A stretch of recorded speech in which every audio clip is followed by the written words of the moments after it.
Vamos a dar inicio a la mesa 6, que lleva por título La ubicuidad de las violencias de deshumanización. Por razones externas al evento y a nosotros, lamentablemente el Jorge Valderas no nos acompaña, pero vamos a iniciar con Alonso Alarcón Mujica, que actualmente es egresado de la maestría en artes escénicas de esta casa de estudios. Es bailarín, coreógrafo y gestor cultural, director de Ángulo Alterno y Danza Extrema, ganador de los premios Coreografía UNAM y Yermina Bravo y EPRO Danza con Aculta IMBA, becario del FONCA en los programas Creadores Escénicos, Jóvenes Creadores y Conversiones Culturales.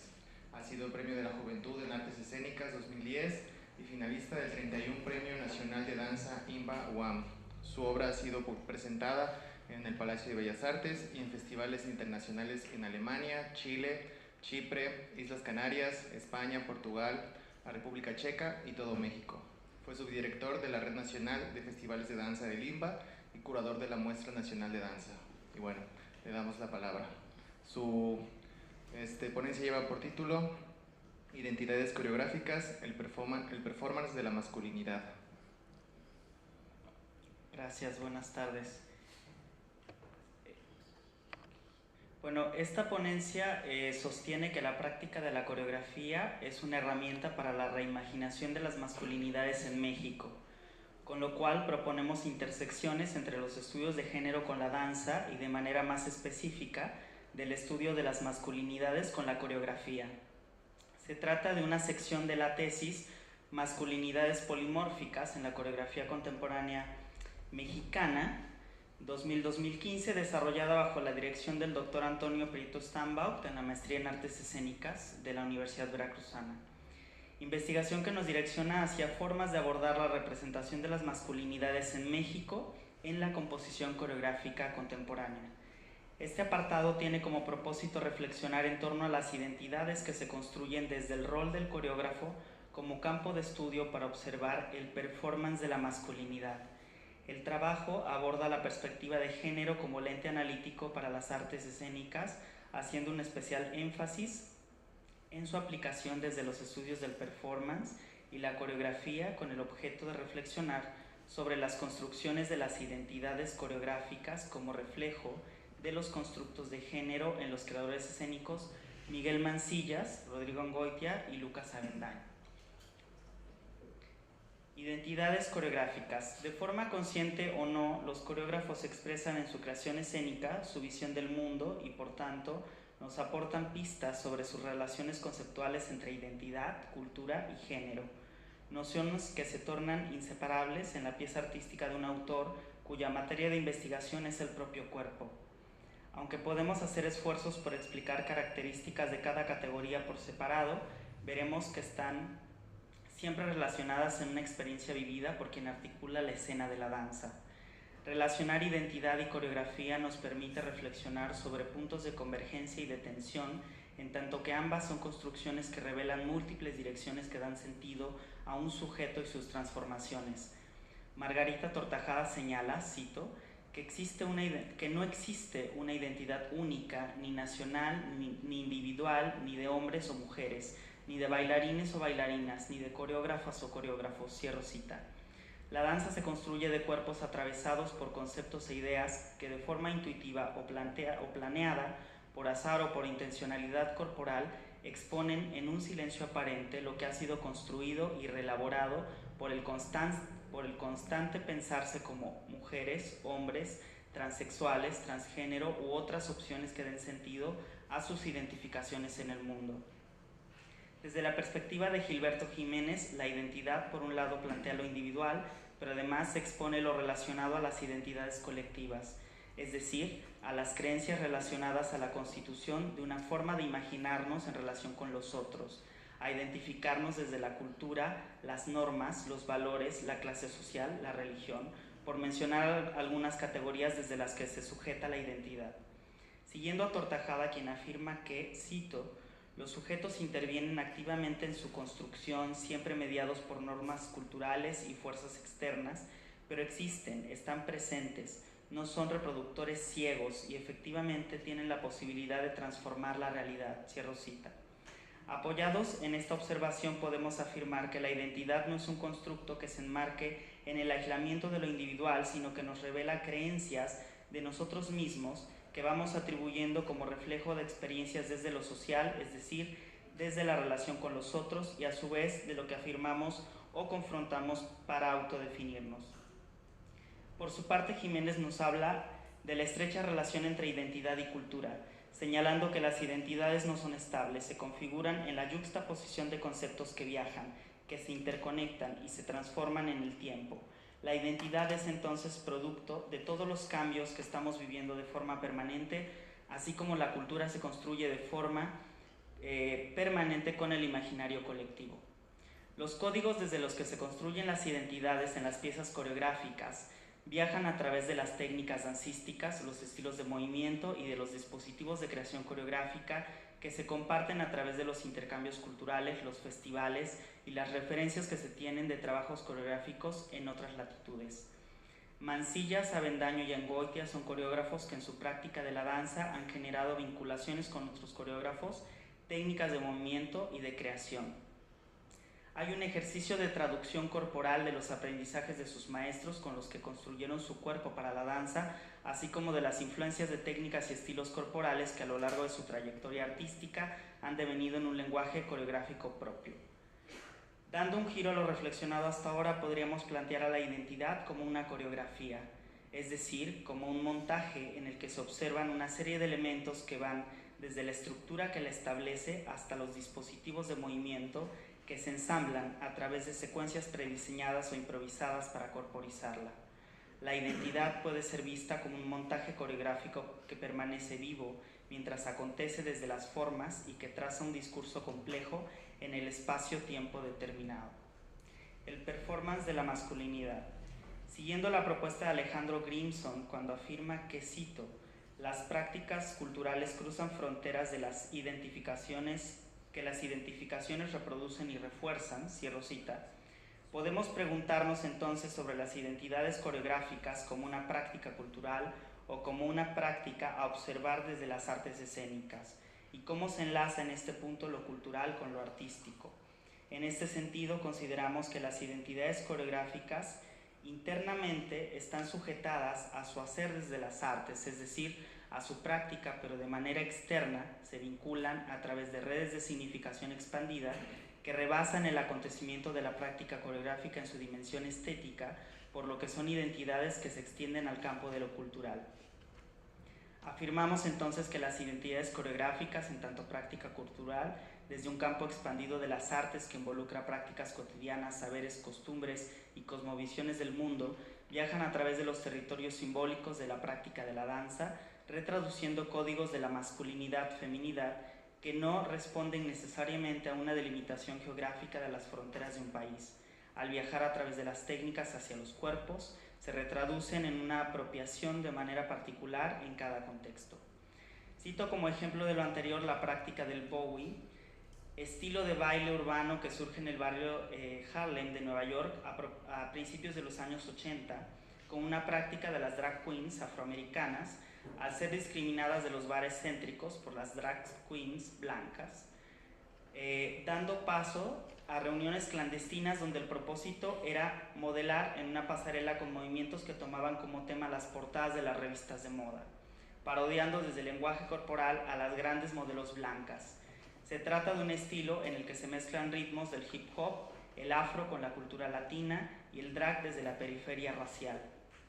25 años más tarde, las identidades coreográficas del bow llegan a México no como una práctica excluyentemente artística, sino para retraducirse desde el contexto local, con estos cuerpos también periféricos a la cultura hegemónica nacional, aunque también se practica en algunas escuelas de danza, no corresponde a los intereses de la danza legitimada en México.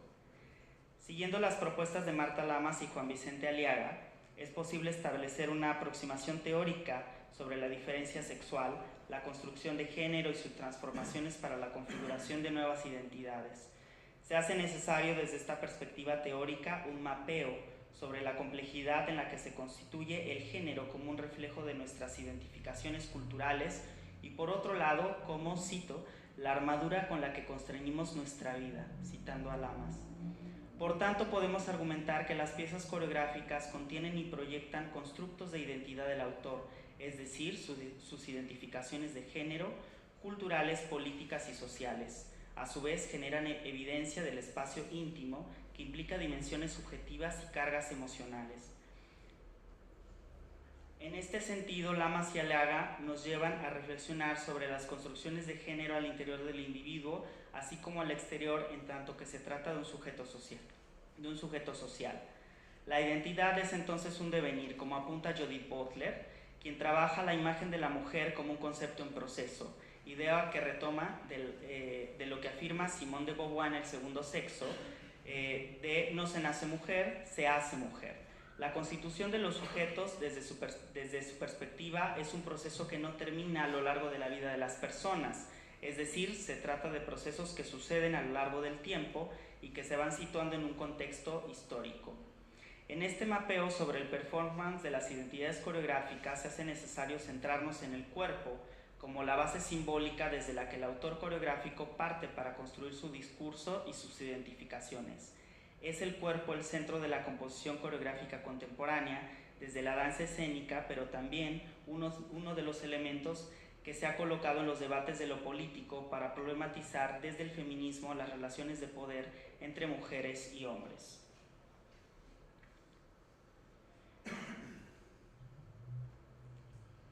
Por su parte, Judith Butler señala que no toda problemática en los asuntos de género es igual para todas las personas, sino que existe una mediación de lo social en la construcción de los sujetos. Afirma que no hay sujeto preexistente, sino sujetaciones culturales y sociales que engarzan la identidad de las personas. Esta dislocación de la figura del concepto de sujeto es lo que sitúa a Butler como a la teórica queer por excelencia, aunque hay otras teóricas que también están pensando en estas categorías. Coreografía y performance. ¿A qué nos referimos cuando hablamos de performance? Definir performance como término en sí mismo, crea implicaciones teóricas y prácticas que complejizan la definición de algo que por naturaleza indefinible, que se trata de una palabra que no cuenta con otra que en el español tenga una equivalencia que capture los sentidos tan diversos a los que corresponde. Diana Taylor señala que performance es un término que no tiene equivalencia en español y en portugués, que al hablar de performance tradicionalmente nos remite a su utilización en las artes, especialmente para referirse al arte del performance o al arte de acción. Por su parte, Antonio Prito Stambach señala que cualquier discusión en lengua española sobre los fenómenos del performance y de la performatividad se enfrenta inmediatamente al desafío de la traducción, es decir, a las interpretaciones que podemos darle en los países de habla hispana, donde nos apropiamos de un término en inglés, a lo que algunos han considerado representa un nuevo colonialismo en Latinoamérica. Nos dice Taylor que el performance es, cito, antiinstitucional, antielitista, anticonsumista, viene a constituir una provocación, un acto político casi por definición, aunque lo político se entienda más como postura de ruptura y desafío que como posición ideológica dogmática, cierro cita. En su capacidad para transformar desde las acciones de los individuos, el performance genera alteridades a las formas establecidas o dominantes, lo cual constituye en sí mismo un acto político. El performance de la masculinidad sugiere entonces identidades inestables que desde la coreografía contemporánea posicionan un discurso político, corporizado, que a su vez nos permite adentrarnos en terrenos más complejos, en planteamientos del género como un constructo a partir de las experiencias de la subjetividad en diálogo subversivo con las estructuras e instituciones. Desde el campo específico de la coreografía, retomando las teorías de Butler, podemos enunciar cuestionamientos en torno a la performatividad de las masculinidades como resultado de la construcción corporal de conceptos para identificar la perspectiva de género con base en algunos de los elementos analizados en el capítulo de Movimiento, Tiempo y Espacio, que es parte de la tesis completa, ¿no? Así como generar algunas preguntas sobre la formación de la identidad y la subjetividad, rastreando los procesos por medio de los cuales llegamos a ser sujetos cuando asumimos las identidades sexuadas, generizadas, racionalizadas, que son construidas para nosotros y por nosotros dentro de estructuras de poder existentes. Butler, siguiendo la perspectiva de Michel Foucault, nos permite reconocer que el sujeto no es esencia, es producto de una experiencia histórica específica, lo que nos coloca ante una perspectiva de análisis de las masculinidades desde la coreografía contemporánea mexicana como resultado de una experiencia histórica de sujetos en un tiempo-espacio determinado, con un contexto al que responden sus prácticas desde lo coreográfico. A su vez, la autora plantea que el sujeto, el género y las identidades no son naturales, ni biológicas, ni universales, sino que están situados social e históricamente. Es tomando en cuenta estos planteamientos que abordaremos la danza coreografiada por Mansilla, Angoitia y Avendaño como sus enunciaciones de masculinidad escénica. La autorreflexividad es una clave fundamental para el performance de la masculinidad coreográfica. Desde esta perspectiva abordaremos los 3 estudios de caso, ya que consideramos que desde la autorreflexividad es que estos coreógrafos performan las perspectivas de género masculino en las piezas coreográficas elegidas para el estudio.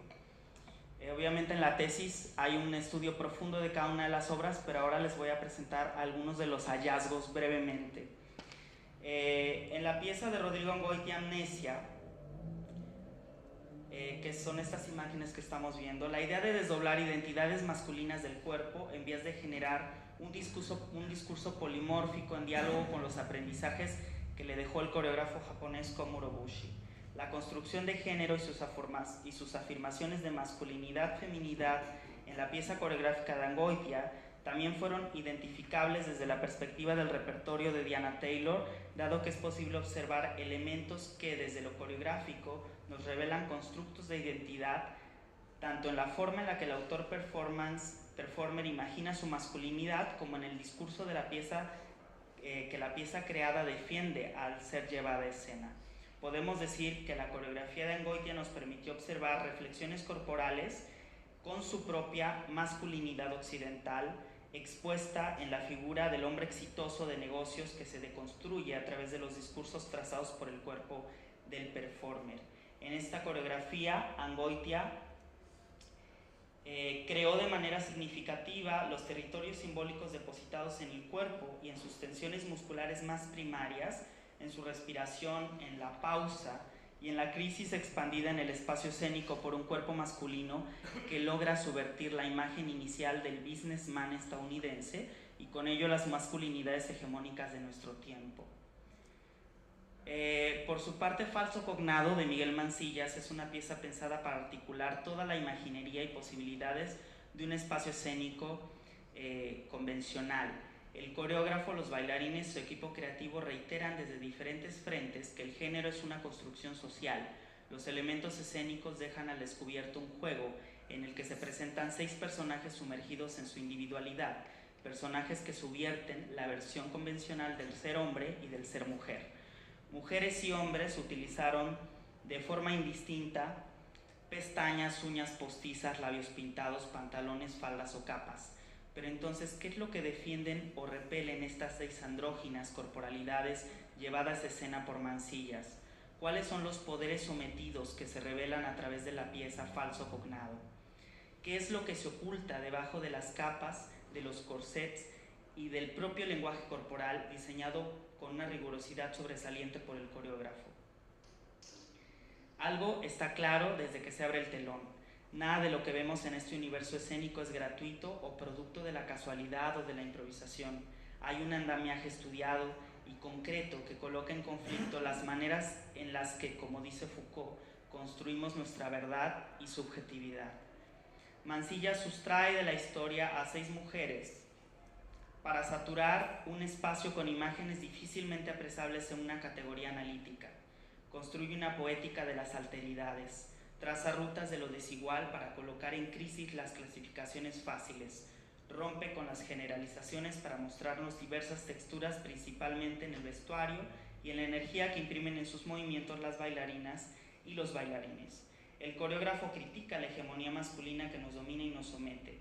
Cuestiona a través de su pieza a los que detentan las distribuciones del poder. Señala que, citando a Mancillas, los discursos de odio hacia la diferencia están vigentes en nuestra sociedad. Te matan por ser homosexual, te matan por ser transexual, te matan por ser mujer, a nadie matan por ser heterosexual o varón. Cierro cita. Esta pieza nos revela que aún hoy siguen siendo urgentes las discusiones sobre las distribuciones del poder relaciones de las que nadie se escapa en las diferentes esferas en las que se instituye la verdad: la familia, la religión, la política, la cultura, la sociedad, el arte, la danza. Finalmente, con Requiem para un Alcaraván, de Lucas Avendaño, es una pieza que nos permitió adentrarnos desde la perspectiva de la mucheidad en una serie de rituales realizados en la sociedad de Tehuantepec, Oaxaca, por mujeres biológicas, que en la tradición ortodoxa del Istmo se trata de prácticas culturales a las que los mushe no pueden acceder, dado que tienen preasignado un rol que, aunque los reconoce como un tercer sexo, los restringe y los encasilla en un cierto tipo de experiencias. Sin embargo, Avendaño nos muestra una serie de intersecciones desde su filosofía de la performatividad de la cotidianidad, como la enuncia él, que toma como dispositivo el cuerpo del propio autor.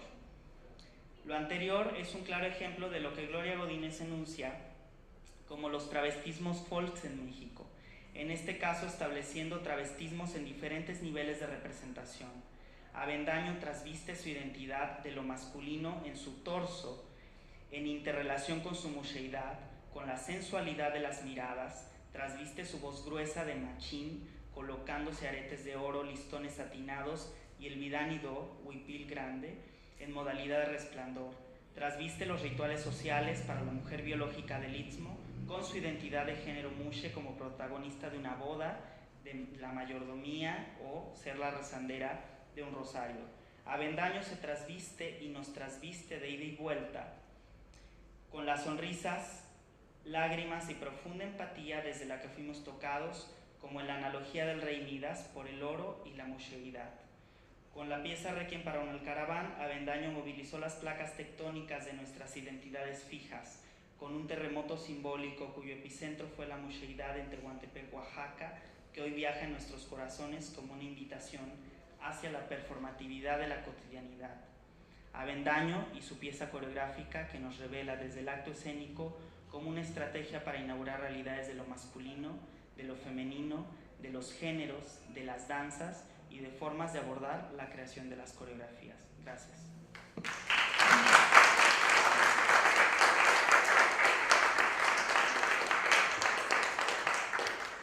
Bueno, muchas gracias, Alonso.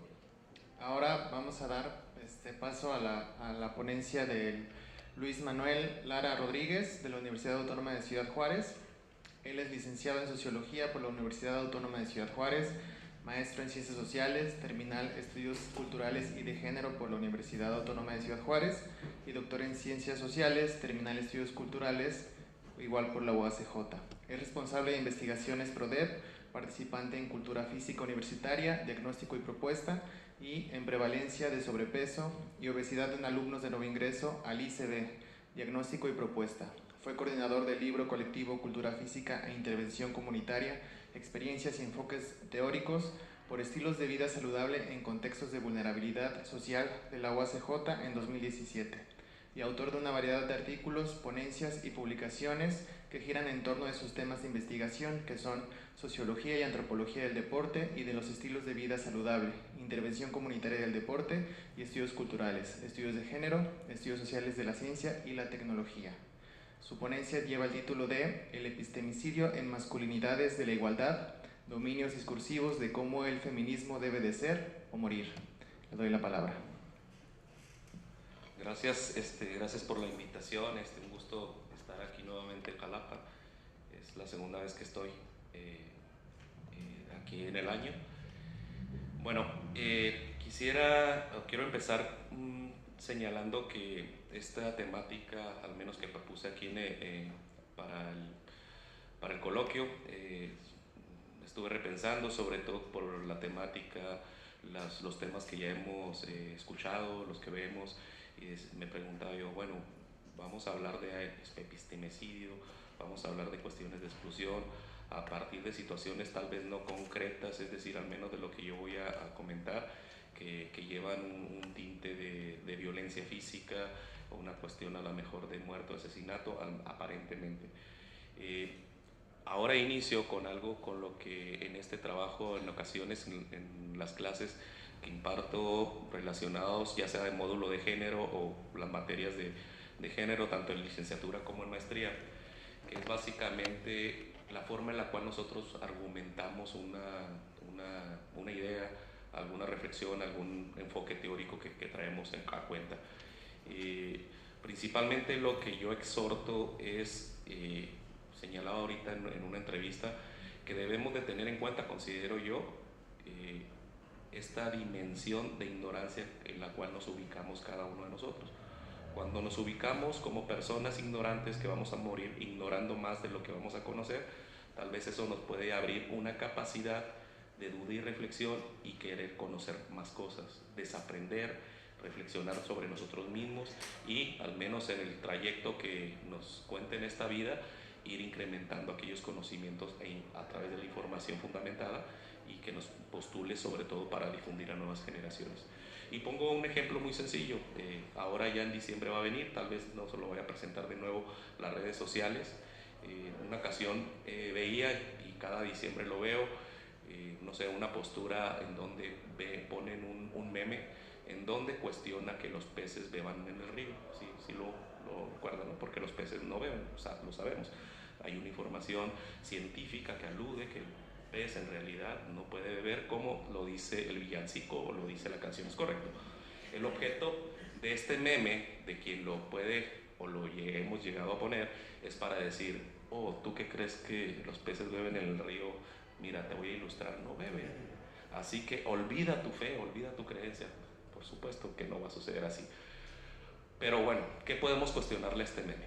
Primero, pues los peces beben precisamente por eso. ¿Por qué? Porque va más allá de la cuestión de la razón, de la fe, digo, de lo científico, porque hay una fuerza, llámese deidad, que los hace que beban. Esa pudiera ser una primera respuesta. O la segunda, ok, no beben. Entonces, cuando yo esté cortejando a una persona, yo no le puedo decir, ¿sabes qué? Cuando te veo, siento que mi corazón palpita en este sentido poético, porque en realidad la otra persona me va a decir, ¿sabes qué? No me aburras. Lo que te sucede tal vez es que tienes una situación que se explica científicamente así. O mira, tus ojos son como el cielo azul. Mira, para empezar, el cielo no es azul. Es una reflexión que nosotros estamos viendo, pero en realidad el cielo no es azul como lo vemos. Es decir, mataríamos todo el sentido poético de cualquier relación. Bueno, en ese sentido, también toco otro punto. Cuando hace 4 o 5 años, en algunas de mis clases, decía ahorita en una entrevista, hipotético, pero en realidad sí sucede. Me dice Juan, ¿sabe qué, profe? Ya no quiero estar en el equipo con Patricia, porque Patricia, la verdad, es una chica muy intensa, se clava mucho en los argumentos. El otro día ya ve que nos cuestionó cuando nos estábamos riendo, diciendo que las chicas que están de decanes están bien guapas, que las falditas, y ella nos dijo que por favor tuviéramos prudencia, que estábamos siendo en cierta forma machistas, sexistas. La chica se clava, es una feminista, profe. Ok. ¿Qué entiendes, Juan, por feminista? La respuesta en realidad va a ser sin fundamento y sin sentido, es decir que ella es feminista cuando en realidad no se conoce el chico o qué entiende por feminismo. Hace eso 4 o 5 años. El mismo caso hipotético o caso real, pero hoy día Juanito no va a decir es una feminista, hoy día va a decir es una feminazi, ¿sí? Y a Juanito se le va a preguntar qué entiendes por feminazi y Juanito no va a dar pie con cabeza para explicar qué es feminazi. Decía ahorita también en la entrevista que este ha sido uno de los referentes como tendencia, sobre todo en redes sociales, de descalificación a un grupo o diversos grupos de mujeres principalmente que se autonombran o se adjudican como feministas. Un feminismo, sabemos, es un estilo de vida más allá que una moda, una tendencia o un día de despertarse una mujer que diga hoy voy a ser feminista, mañana no, el sábado tal vez sí, el domingo no. El feminismo es un estilo de vida, pero cuando se adjudica una situación de decirle a un grupo porque no estás de acuerdo, porque lo consideran muy radical o muy firme en sus ideas o incluso hasta de cierta forma, con cierta fuerza, con cierta presión feminazi, la alusión, al menos en sentido analógico, es incorrecta. Voy a leer así brevemente, bueno, voy a leer el resumen para ir tocando algunos de los puntos de resumen a modo de charla. El resumen que yo envié y con el texto que se preparó es: desde los feminismos se ha producido la mayor revolución en las últimas décadas, al menos así lo sitúo, al menos así lo concibo. Si ha existido una revolución en las últimas décadas, no ha sido una revolución armada, ha sido una revolución cognitiva. Y esa revolución cognitiva que ha permitido o que ha afincado el escenario para que nosotros podamos cuestionarnos la forma en la cual nos hemos ido relacionando como hombres y mujeres, como hombres y hombres, y mujeres, ha sido cognitiva, la cual ha permitido diversos cambios. Sin embargo, por supuesto, no sin resistencias en la forma de relación social. Una revolución conlleva una reacción, la reacción en tanto es cognitiva. Una de las mayores fortalezas de esa reacción están también en el ámbito de lo cognitivo, o al menos lo pretende ser. Aquí utilizo el recurso de la metáfora para situar que tal revolución ha provocado mecanismos de defensa que descalifican e intentan eliminar los discursos feministas, primero singularizándolos. ¿Cómo singularizándolos? Cuando Juanito me dice Patricia es feminista, o ahora me diría Patricia es feminazi, no está atendiendo que hay un hay un espectro dentro de las diversas manifestaciones que puede tomar un feminismo como estilo de vida. En los estudios de género sabemos que dos de las principales tendencias, si bien dentro de esas dos tendencias hay variantes, es el feminismo de la igualdad y el feminismo de la diferencia. Cuando Juanito, porque se asustó, porque Patricia le dijo que por favor, compañeros, fueran prudentes con su lenguaje y estaban siendo de cierta modo sexista, él los está ubicando dentro del feminismo de la diferencia, pero ubicándolos dentro de este feminismo de la diferencia en el feminismo radical. Es decir, para Juanito, la visión de Patricia es una visión violenta, extrema, casi de me está acusando de violador y de asesino con lo que me señaló que soy sexista. Es decir, está desconociendo todos los matices que hay dentro de ese feminismo, es decir, está singularizando el todo.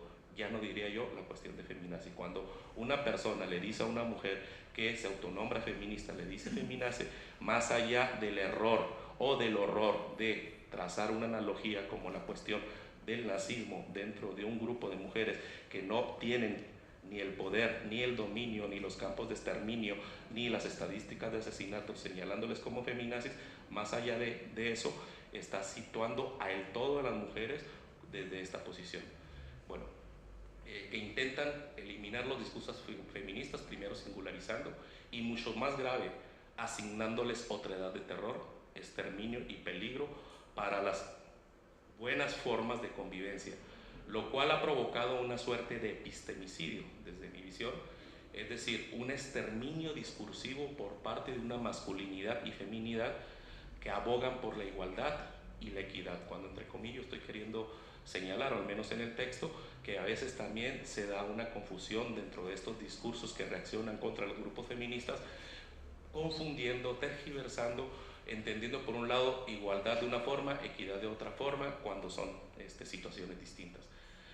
¿Por qué me refiero a masculinidades que abogan por la igualdad y la masculinidad? Es decir, al menos aquí en este ejercicio no estoy atendiendo a las poblaciones o a los sectores o a los perfiles que de manera incluso directa e incluso si lo quieren ver así descarada, se posicionan como sexistas, como machistas o como misóginos. No, sino aquella comunidad que incluso podemos ser nosotros en el ámbito universitario o en otra universidad, abogamos por una perspectiva de género, abogamos por una igualdad de género o abogamos por una equidad de género, pero dentro de nuestra estructura simbólica o de acciones, en realidad estamos legitimando, desvalorando o considerando estos discursos que vienen de otros sectores como no con valor o como que atentan con el tiempo adecuado que debe de llevar la sociedad hoy día en una igualdad de género, mal entendiendo la igualdad de género o mal entendiendo la equidad de género.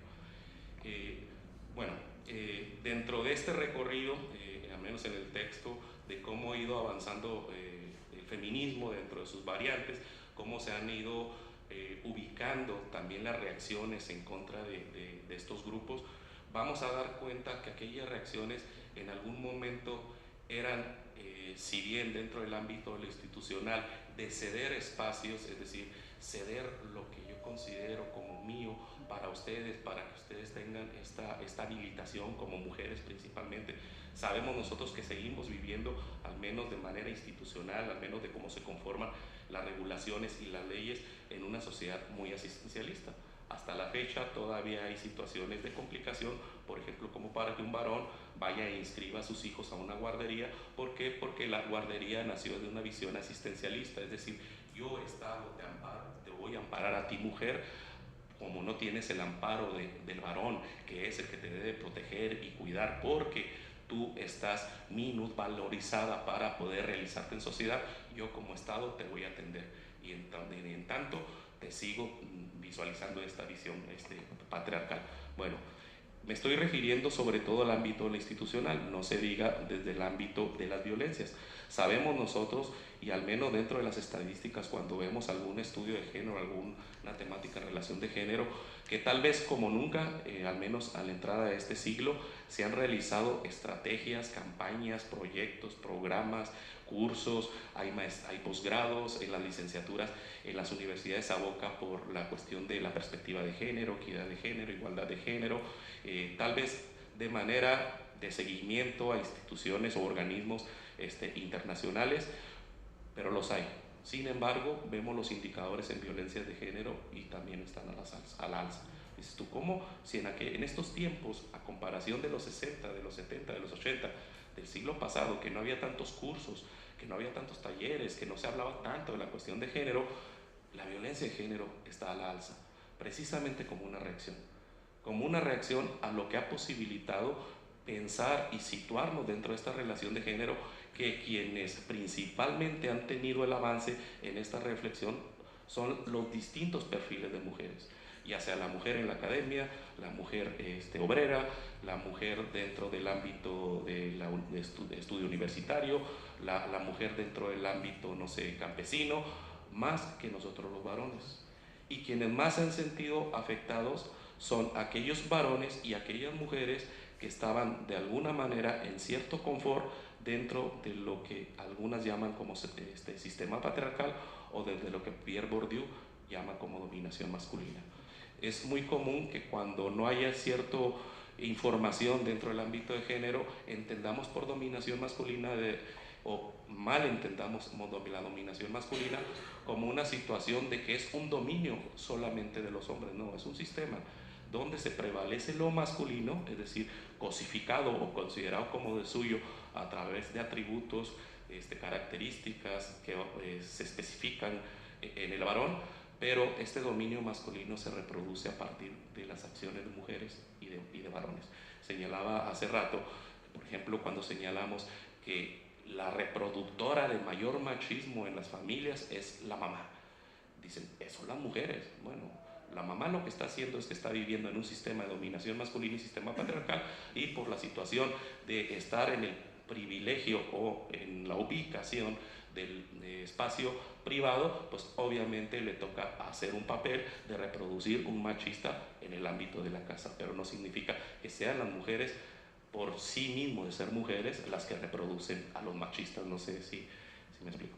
Bueno, dentro de este avance llegó a esta situación de ubicar cuáles son este tipo de reacciones, y hay unas reacciones. Ahorita me preguntaban la chica del diario que cuál era la mejor, uno de los exhortos. Bueno, yo le señalaba, uno de los exhortos es que se supone que en estos espacios universitarios es donde, en estos ámbitos, es donde debemos de reflexionar, cuestionar estas situaciones, sobre todo por lo que estamos viendo dentro de la sociedad. Ayer decía Luis Chaparro, periodista de Ciudad Juárez, de una manera muy interesante, que tal vez después sería importante platicar con él. Yo lo escuchaba en algún momento como sociólogo y antropólogo, cuando él señala estas etapas de la memoria de Ciudad Juárez. Quienes vivimos en Ciudad Juárez, no sé si se haya hecho interesante esta reflexión que hacía Luis, del olvido, de la memoria, de que cambiamos esa memoria. Bueno, si Ciudad Juárez tuviera en su memoria no el 2007, 2008, 2009, 2010, sino 1993, 1994, es decir, la década de los feminicidios rampantes. Si lo tuviera en su memoria, creo que sería un elemento y un insumo para conformar una cultura con perspectiva de género. Pero vemos discursos, y ojo, no me estoy refiriendo a los chicos del barrio de tal colonia, a los que de manera equivocada las voces oficialistas les llaman ninis, no, sino aquellos chicos que están en la universidad y aquellos profesores que estamos en la universidad, demeritando o desvalorizando ciertos discursos en el ámbito de las relaciones de género, como por ejemplo, no nos deberíamos de permitir este término de feminazi en cualquier lugar, en cualquier región del país, pero en Juárez, por favor. Entonces tal vez Luis tenga razón, esa plastilina de los feminicidios quedó como en algún momento, nos duele, nos siente. Estoy yo terminando un texto de los diversos que tengo pendientes, en donde doy el inicio señalando, Ciudad Juárez no es ni la Sodoma ni la Gomorra, pero tampoco, y tal vez nos duela a quienes queremos mucho a Juárez, es la ciudad donde debió vivir Dios. Es decir, en alusión a la canción de Juan Gabriel. Ni somos lo uno, ni somos lo otro. ¿Sí? En los eslóganes oficialistas de que todos somos buenos, o los buenos somos más, yo digo, pues, cabrón, entonces, ¿quiénes son los malos? Y bien lo señalaban ayer, tanto Luis como en esta cuestión, te subes al taxi y dices tú, pues, este es el bueno, ¿no? O es el malo. O el taxista piensa lo mismo, este es el bueno o este es el malo. O sea, nos vamos así. Lo que sí sabemos es que tal vez no nos ubiquemos como individuos entre lo bueno y lo malo, pero sí nos ubicamos en un discurso dentro de lo que es incorrecto o lo que no debería existir. El trabajo de campo, o al menos el trabajo de alusión, es a partir de ciertos dinamismos que van más allá de este meme de los peces en el río, de esta situación de un meme diciendo, oh, una feminazi, no, sino de aquellos que han adoptado una bandera de no solamente de legitimar, sino una campaña de formar a aquellos que están en contra de lo que estas personas que han tomado esta bandera o esta campaña de ir en contra de la ideología de género. En el trabajo escrito, o al menos en la reflexión, se sitúan ahí unos ejemplos de casos de estudiantes universitarios y de profesores universitarios que más allá que en su discurso utilicen lo de feminazi, ideología del género en el sentido peyorativo, es decir, ideología de género, un capricho, una moda, no, sino que han adoptado una campaña de formar y concientizar a quienes quieran, principalmente varones, y dar información de por qué la equidad de género, la igualdad de género o eso de la perspectiva de género es un mito o es una falacia. Dirán ustedes, bueno, son jóvenes y son profesores trasnochados, algo ha sucedido en su... No, en Ciudad Juárez o en cualquier otro lugar, eso en un ámbito universitario dices, por favor. Hoy día se dan en la Universidad Autónoma de Ciudad Juárez ciertas materias que se llaman competencias comunicativas con perspectiva de género, competencias para la conformación de ciudadanía y tiene la cuestión de perspectiva de género, y sucede que en ocasiones hay algunos profesores, cuando soy un psicólogo, soy un sociólogo, un trabajador social, un educador, y me dicen, oye, pues tienes maestría de tanto, vas a dar comunicaciones con perspectiva, competencias comunicativas con perspectiva de género, eres comunicólogo, vas a darlo, ok, vas a dar también el módulo de género, ok, cuando en realidad no hay una preparación base. Y en la temática de género, cualquier momento, cualquier distracción o cualquier mal información puede dar cuenta de si en este auditorio se hubieran titulado las ponencias como vamos en contra de esa llamada ideología de género, vienen 3, 4 jóvenes que ya tienen un marcado a decir, sí, yo voy a ir a escuchar. Es muy fácil que el argumento que yo vaya a decir, de pronto todos digan, estoy de acuerdo. ¿Por qué? Porque me reconozco en ese discurso que estoy diciendo. Es más complicado cuando vas a decir una información que te va a trastocar, bueno, que se pretende que te trastoque. Para ello debes de traer información que al menos alguien puede cuestionar, y tú dices, por eso era la introducción de lo de los peces en el río, que tú vas a traer información y vas a decir, mira, no estoy sacando mi ideología, no estoy sacando mi capricho, estoy trazando esta información desde esta información empírica, vamos a entrar en el diálogo. Tanto me abro yo como te abres tú para ver cómo construimos ese diálogo. Hoy día se está llevando un foro en la universidad, me enteré después que es organizado por los estudiantes como tarea de una de estas materias. Yo al principio pensé que era un foro a nivel macro, es decir, a través de las autoridades, y que era pues, para sensibilizar y concientizar o ir reflexionando sobre esta perspectiva de género. Al foro lo llamaron, puedo estar en desacuerdo o acuerdo con el título, pero al foro lo llamaron Mis genitales no definen mi género. ¿Sí? En el grupo empezaron de inmediatamente los comentarios. Por ejemplo, uno de ellos dice, esta publicación me va a provocar un aneurisma. ¿Dónde se le da? Me aterra. No estoy hablando de chicos de prepa, no estoy hablando de chicos de secundaria, estoy hablando de chicos que están estudiando una carrera universitaria. Otro que dice, deberían haber hablado primero con los médicos, ya que cuando las mujeres embarazadas van al ultrasonido dicen, quiero saber si va a ser niño o niña. ¿Por qué tienen que confundir así las cosas? En fin, ya saben, ni si una no coincide con esa ideología de género, luego lo acusan de ignorante y homofóbico. No es una estudiante, es una funcionaria.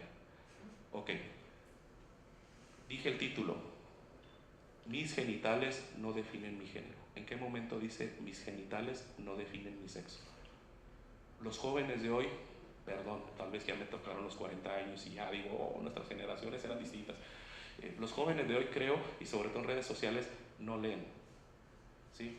Yo les digo a mis estudiantes, y les he contado una mentirilla, yo les digo, hey, yo hoy trabajo en una de las empresas en donde a veces salen anuncios para publicar, y ¿saben qué?